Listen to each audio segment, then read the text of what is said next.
Happy Friday, and welcome back to the Nofo Live Show, where I, Sunita, along with my co-host Tracy from Miss Tracy Kessler, we hop on every Friday to talk about everything North Fork. Our guest today is Lesaya Kelly, who is the North Fork Nofo Life Coach, and we can't wait to hear everything she has to offer about helping our life grow or just get some zen and peace and all the good stuff that she has to offer. But first, my weekly weather report. Summer apparently has not left the North Fork. It is 80 something degrees the last few days, and I think it's going to continue to be for the next few days. So hang on to those pumpkin spice lattes because we are still celebrating summer. Talk about celebrating. I don't, if you haven't picked up the most latest North Forker magazine, pick it up. I just love it. I may be biased for many reasons. One, it's a food issue, and I am a self-proclaimed lifetime foodie. Two, there are some kick-ass women featured.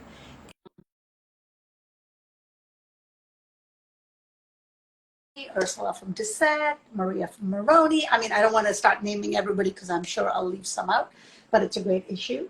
As well as a great article about Slow Food East End. As some of you may know, I've been on the board of Slow Food East End for a few years, and I'm so proud of the work we're doing. And shout out to Victoria, who did a really great article explaining what we do and showcasing our programs. So take a look at the magazine. It's awesome. Good morning, Lesaya. How are you? Very good, Sunita. Nice to see you. You as well. Are you loving the summer here? I totally am. It's my favorite. It's actually my favorite season. So the longer it continues, the better. Well, yeah, there's two camps, right? There are those who can't wait for the pumpkin spice latte, and then there's the rest of us that are like, those bikinis are hanging strong. Yeah. Wait, which one are you, Tracy? Oh, I know you're a bikini girl. Bikinis hanging strong. Okay. No pumpkin spice. No pumpkin spice. Neither. No. Well, I mean, I must say, though, it is a little too hot. Yeah. And what worries me, not that I want to go down the climate change rabbit hole, I'm like, oh my God, this is not usual, right, in September. So as much as I'm loving it, I'm also a little bit, what is going on? Yeah, we've had each month through this season, we had July weather in June, and then we had June weather in July, and so it's kind of been upside down. Yeah, I like Norfolk Mind and Body. Norfolk Mind and Body's commenting, going, I'm in the middle. Kat said no pumpkin spice lattes ever. I love you, Kat. Chacha said never tried a pumpkin drink. Me neither, actually. Me neither. I have zero interest in a pumpkin drink. Okay, but we don't want to alienate our followers. I do enjoy pumpkin pie. I'll say that. I do enjoy pumpkins on my front porch. Yes, and you know, event like this season. Oh, who cares? We don't care. My birthday. We don't care. We don't care. Let's alienate them. We love summer. That's it. Anyway, let's hop right into Lesaya. I know I want to hear everything you have to say. So please introduce who you are and how you came about to being a life coach. Thank you so much for having me and for giving me this opportunity. So, Nofo Life Coach. I've lived on the North Fork of Long Island for 23 years, and we're local. But people have been asking me, you know, what's the Nofo and Nofo Life Coach? So we're 90 minutes east from New York City. We live in this beautiful country with vineyards, for over 45 vineyards and breweries and what have you. And when you look at my logo for Nofo Life Coach, it's actually sunset colors. You know, it's these bright, vivid colors that we have here, and a little stack of stones, because generally if we go to the beach on the Sound, you know, we always pick up stones or shells, and you see these little stacks of stones. So that's the Nofo part of Life Coach. I've worked with people for 35 years in pastoral ministry. I've done some small business consulting, and I call myself a purveyor of hope. I believe in a world of possibilities for every single person. The problem is that sometimes we try and push through rough challenges on our own, and we're not meant to do life on our own. So in comes a life coach. And I work with people through times of pressure, or when people hit a plateau point and really feel stuck. Okay, I have a question. You just have this very calming energy, and I love your accent. So let's start there. Where is your accent from?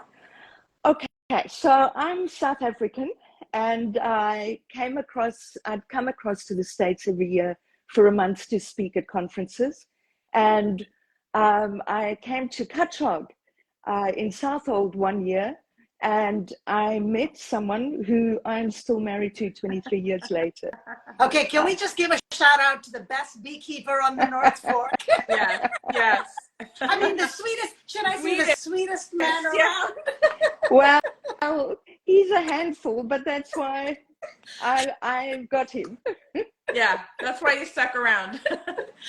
So just so everyone knows, Lesaya is married to Chris Kelly, who is a beekeeper at Promised Land Apiaries, right? We featured him on the show. Yeah. The only thing I remember of the time that he was in the show, Tracy, that you and I just laughed the entire time because he is hysterical. Yeah, and of course, very great at what he does because he's been doing it for many years. So it's funny, when I first met you, Lesaya, you introduced yourself as the beekeeper's wife, and sometimes he introduces himself as your husband, meaning each of you giving your careers, its own space. So I love that. Yeah, and actually we've just started doing some joint events because I do workshops, and I'm also working with small businesses to bring in well-being at work.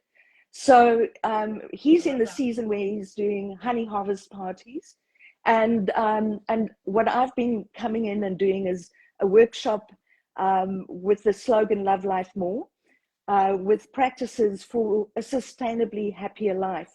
And then I offer a guided meditation to the sound of the bees in the beehive. And we're having a blast doing that. Our next event is at Ram's Head Inn together on Shelter Island. Yeah. That's amazing. I love that. The meditation to the sound of the bees in the hive. Now, is it live? Like, are the bees there, or are we listening to it on audio? Good question. At the moment, we're doing it a recording. Okay. But the optimum experience, which we're going to introduce next year, if you can imagine kind of a bee therapy hut, like a sauna with wooden benches, where you actually can fit enclosed beehives, and then you sit or lie on top of the bench for meditation. And it's a combination because when you're in a bee yard, there's this fragrance from the beehive that is actually amazing. It's highly ionized, very clear, pure air. So you've got that, you've got the micro vibrations of all the buzzing of the thousands of bees and the sound of the bees. And so I just take people through with the guided meditation. Initially, it's something to get used to, is this constant buzzing. But if you can imagine being a bee in the hive, they coming home, and inside the hive it's dark, there's no light. So they come in, and all the buzzing is obviously, you've got the worker bees bringing in pollen and what have you. So you get used to the sound, and then it's actually used as stress therapy, de-stress therapy, and originated in Slovenia. So I'm having fun with it. What you're saying is I should have a beehive in my office, is what you're saying, to de-stress myself. Yeah, use it as your desk chair, Yes, exactly. So what drew you to the ministry and coaching? Well, to be quite honest, I think I was thrown into it. My parents were in the ministry for years, and in South Africa, going back then, we were part of a very large church. So I landed up actually working with people by the time I was 12. I was a kid, And, you know, if you're an adult calling in and a kid answers the phone, you've got to be pretty desperate to keep a kid on the phone for an hour or so. But quite honestly, I went to college, I studied psychology, then I did my master's in leadership and communication. My focus has always been to serve people. And again, you know, to see the potential. There's so much potential in every single person. And I do just have a gift to see the gold that can come out. Yeah, I love working with people. Something you said before, you said you help people through. And I think a lot of times what we see is people try to get around their issues, around their problems. And really the key, I'm sure, as you see in your work, is going through them and really learning and growing. How do you help people avoid going around their issues and finding the way through? Well, that's actually a really great question. I think not everyone wants to go through. You know, we want to avoid. That's the normal instinct, is to like avoid.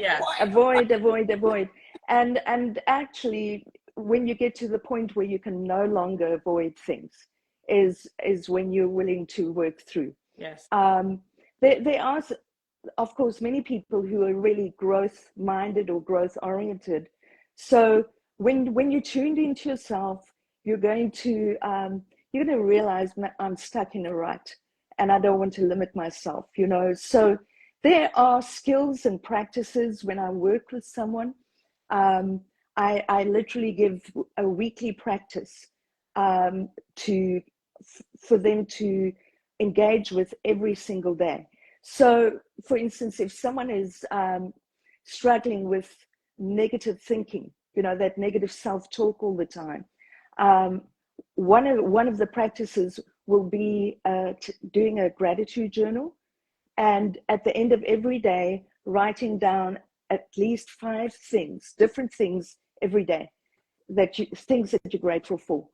And it sounds simple or simplistic, but when you start engaging in that practice consistently, it actually changes the neural pathways in your brain. And you start to shift from the negative to looking at possibilities. And there's some wonderful work on breakthrough thinking that shows you're actually, when you're doing these practices, you're actually able to shift into new ways of being. Wow. I totally resonate with this particular tip you're giving. I'm not a big journal person, but someone had suggested something similar, but to write it on strips of paper and throw it in a jar. And just all year long to watch that jar growing. I did it one year and it was great because I guess it shifts your focus to all the positives you have instead of spending so much time on the negatives. On the negatives. Absolutely. And it's great at the end of the year to see, and you know, obviously you can open the strips and relive, you know, your year of gratitude, whatever. So I love that you shared that. I think it is simple but powerful. Yeah, it is. Over time, it really shifts stuff. On a daily basis, another practice is just savoring. If you're not into journaling, just savoring. At the end of the day, you sit. If you meditate, you sit for a moment, and you think of the good highlight moments in your day, and you just remember the feelings in those moments. And again, it starts to change. It actually brings a release of oxytocin, which is the happy hormone, and it's a hormone that washes away the stress chemicals in your brain. Wow. So maybe I don't even need bees. I just need you sitting in my office speaking, sound, telling me what I should do, and you know, I think I'm good. I can do that until you tell me to keep quiet.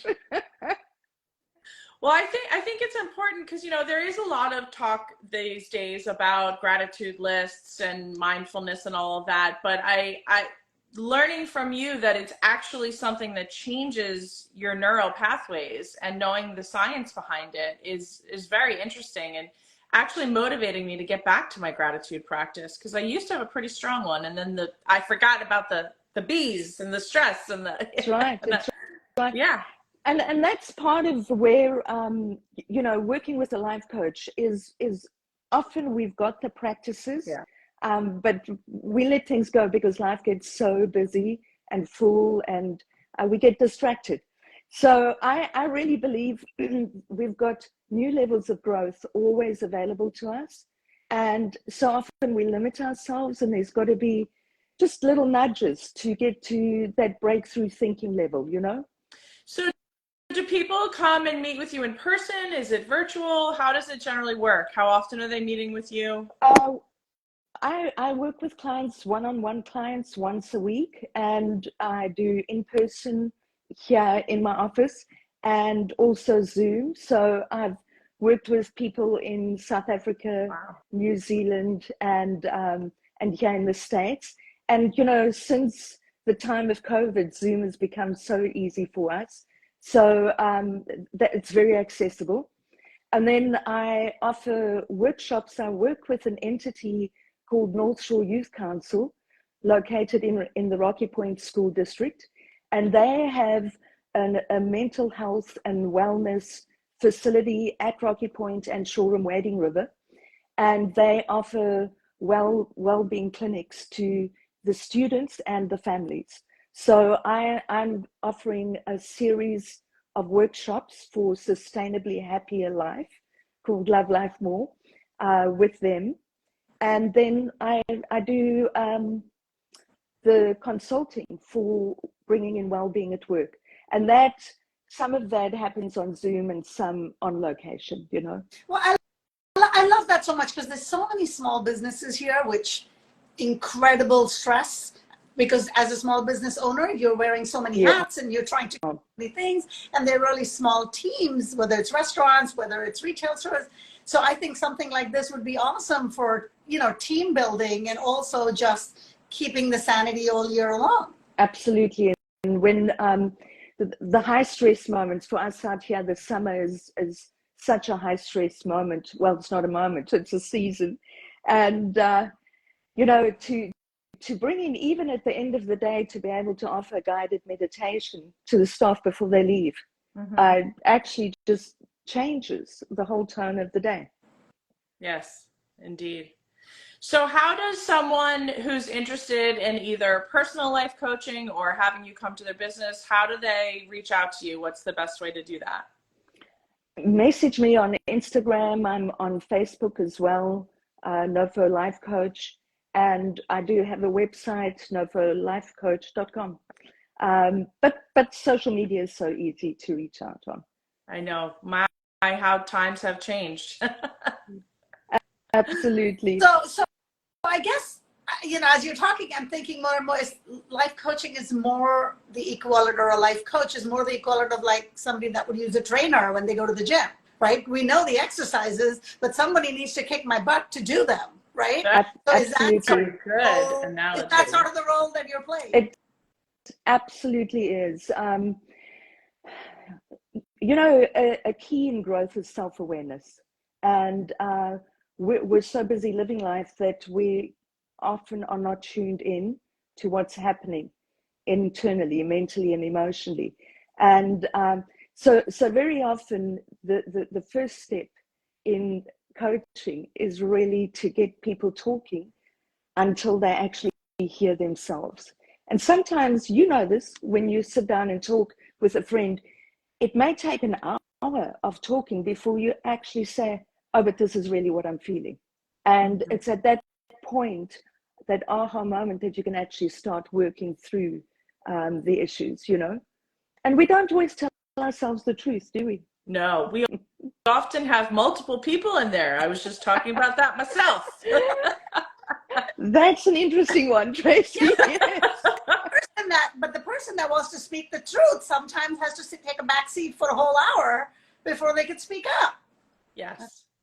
Absolutely. That's so profound. Yes. If only I could find a shortcut and have that person drive the bus. That would be awesome. It's the process. I was just and you're going to trust the process. The work. It's the work. That's that's the gem. Yeah. The hard part and the gem, right? Right. Yes. So we usually round out our show with the Nofo Live 5, talking about this area that we love so much. And I love how you started our interview with explaining the Nofo, because I've had that as well. Right. You know, on Instagram, back when my name was Nofo Town and Country, everyone was like, what is Nofo? And we just get so used to here everybody knowing what we're talking about. So I'm glad you did that. Well, and then there's also, we were talking about 2 camps of summer and pumpkin spice, but there's also like 2 camps of, you cannot absolutely call it the Nofo. It has to be called the North Fork. And I'm like, we call it whatever makes you happy. It is the North Fork, but I don't see a problem in shortening it, you know, but anyway, call it what you want. Is there a big camp of people who? Oh, yeah. Oh, yes. Oh, yeah. Sometimes on social media, you'll see little fights break out on it absolutely should not be called Nofo in any situation, any circumstance. Uh-oh. Nobody gave me that All right. memo. I missed that one too. Well, it's just interesting how we as human beings always have different perspective, and how we're always kind of trying to force our viewpoint on everybody else, when it's so much simpler to be like, you do you, babe. Yeah. Acceptance. Yeah. It's okay. Yes. Okay, back to the North Fork Nofo 5. The Nofo Live 5. Yes. Okay. So Lesaya, if you were going to take Sunita and I out to lunch or dinner, where would you choose to take us? Well, I'll tell you, my local go-to favorite is Love Lane Kitchen, LLK. I know it's so familiar to so many people. The staff are fabulous, and the food is wonderful. So that would be a great pop-in lunch place. Wait. I want to throw about a Love Lane Kitchen that I only recently learned. They are open for dinner. Yes. I didn't know that. One day I went for dinner and somebody said to me they opened for dinner. I was like, really? And it's this, I think it's the same menu or similar menu, but a totally different experience, because obviously in the day it's crowded, brunch, dinner, much more low-key. I didn't need a reservation, at least the day that I went. So just throwing it in there. Yeah, breakfast. They were open Thursday through Monday nights, and Monday nights they specifically cater for the locals. So they've got a special for burger and a beer for, I don't know, $15, whatever. And it is a different menu at nighttime, but great. Awesome. Yeah, well, good. That's a great place. All right, no, wait, she was about to tell us where you're going to go to dinner. Where's that? Dinner, I go to Waypoint. I love the view. Yeah. And after dinner, they've got benches right out at the water, and you can take a drink and go and sit there. They have live music. It's just such a nice atmosphere.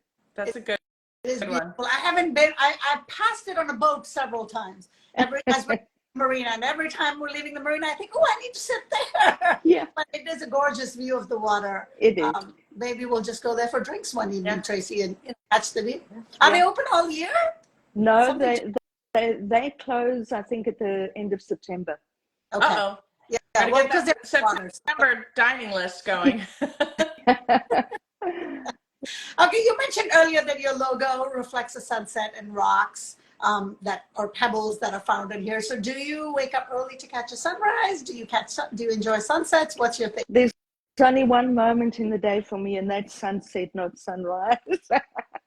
I love the sunsets, and we all know the sunsets. Sunita, you've absolutely showcased those.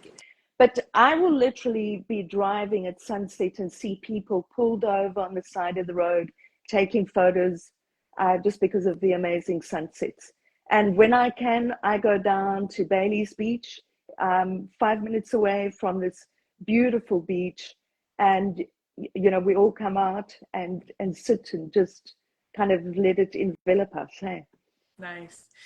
I just want to point out, Jen from North Fork Marketing said Love Lane Kitchen is a different dinner menu. They're closed on Thursday night through Monday, or closed on Thursday night, and Monday night burgers start in November. Yay! That sounds That's awesome. a good update. Yeah. Yep. Yes. Yeah, need it. Okay, brewery or vineyard? Sunita, you know the answer to this. What? Don't be telling everybody that we find ourselves frequently sipping at Leave. I never run into you at a brewery. I run into you at wineries. Yeah, Oh, that's funny. and Lieb is the place. Actually, the way that happened was my daughter had interviewed for a job there just before COVID shutdown, and as soon as they reopened, they hired her, and she would text me if if the hours were dragging a bit. Mom, come and have a glass of wine. Not a problem, right? So we actually signed up as club members there, and the staff are fantastic. It's always nice to go somewhere where people know your name. They want to sit and chat with you, and that is a beautiful place to watch the sunsets over the Yeah. farm fields across the road. Amazing. Yes. Yeah. We are members at Lieb as well, and I think I mentioned it a couple of times. One of the reasons I love it, I don't want to say it's more a local vineyard, but it's local in the sense that it's open all year long. Mm-hmm. So therefore, locals can go in the middle of winter also, which is kind of important because there's less things to do here in winter. But I agree with you, Lesaya. It's a very chill, easy vibe, gorgeous views of the farm across, and the sun, and you can catch a sunset over a farm there. So it is beautiful, and it's nearby to you. So that's sometimes a criteria too, right? It's easy. It's very easy. Yes. Yeah. So do you and Chris cook at home? Do you go, when you're cooking at home, do you go to certain farm stands? What's your favorite go-tos for what things? Okay, I do. By the way, Tracy, that's lovely that you include Chris. Do you and Chris in the cook? cooking? Yeah, no. I came home I'd taken my daughter to a dance competition and walk into my kitchen, and the kettle is on top of the stove, and something looks off about it. And basically the handle had slid down the side, because he put the kettle on and forgot about it for an hour or two. So It melted down the side? yeah, it melted. Okay. It melted. So I think Chris might need to come back on for another show just to end up for all the stuff that we've been saying. He will hear about it later. I do cooking. I cook a lot, and since moving to Long Island, actually enjoy cooking more because of how seasonal our food is. And so we love Sang Lee Farms, and we get a CSA from them. And what I love about that actually is that I've got someone at the door. What I love about that is there's a newsletter that goes out every week, and Lucy provides recipes. That's fantastic. So you've got all this produce, and you can try new recipes every week. That's great. I think that's a really important thing with CSAs, because a lot of times you hear people say, like, I don't know what to do with this rhubarb, or I don't know what to, so having recipes is key. Yeah, and it kind of keeps you experimenting and creating, I think yeah. One of the great things about Sang Lee is they grow vegetables that you wouldn't expect in a normal CSA. I think they have a little bit of an Asian influence, where there's bok choy and things that you wouldn't normally, see in a local CSA. So I think the recipes are a great touch. Yeah, and you incorporate new elements then. Yeah. Yes. Yeah. All right. So clearly you got to go because you got someone knocking on your door. But before you do, just sum up for us why you love life on the North Fork. It's an amazing community. And since COVID, I think it kind of broke us open. And you realize a couple of things about the North Fork, how resilient people are, and the community spirit that is there, that even if you don't know someone, people are willing to help and to be there for one another. And I'm particularly fond of the North Fork because it brought me my husband, and my daughter grew up here, and there's just this beautiful fabric of a shared life and community. Lovely. Well, thank you so much. You're part of this community because I just love your Zen vibes and your wisdom. I love the little video snippets you're putting out. So definitely Thanks put for more of that. those. I enjoy those. Thank you for coming on and sharing. And I hope you've inspired people to sort of slow down and meditate and maybe start a gratitude journal. Thanks so much. And thank you for having me. Thank you, Lesaya. Have a great weekend, everybody. Yeah, you too. Thanks, See you next week. Bye-bye. Bye.